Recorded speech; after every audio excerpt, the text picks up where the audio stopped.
zay ny amin'iny fa vaovao makasika ny fitantanana ny commune Antananarivo renivohitra ny tondra fanazavana makasika ireo rehetra izay anenjehana ny commune Antananarivo renivohitra tamin'ity androandroany ity ny lefitra faharoa ny ben'ny tanàna Andriamatoa Julien Andriamorasata notsindriny tao anatin'izany ary nosoritsoritiny fa ny mpitantana ny commune Antananarivo renivohitra nandritra ny vanim-potoana ny teteza mita no mahatonga ny fahantrany tanàna mandraka ankehitriny toy izao zay fanazavana zay.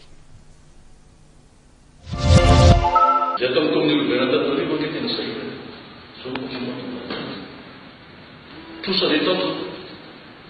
Des amis qui habitent dans le centre, des amis dans le tout ça, et des amis dans le 40 heures d'ailleurs.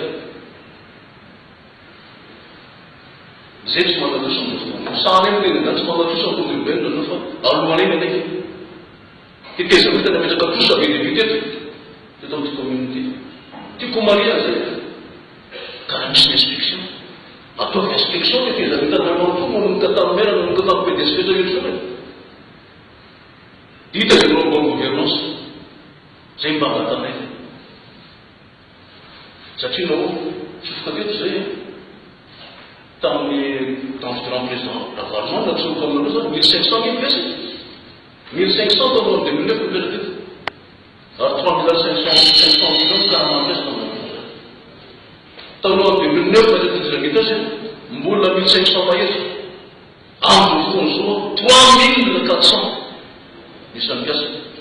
Jamais. Les boutons de dans des pièces, dans des pièces, dans des pièces, dans des pièces. Si monsieur, plan de recrutement. Si monsieur, finalement, que les pièces sont des communes, comme des pièces, dans des pièces, dans 70 ans, secrétaire. Après, ça va tout les autres, il faut diplôme. C'est un professeur bien certain. On ne peut pas faire ça. Mieux c'est ça. C'est ça, on a mis ça tout le temps.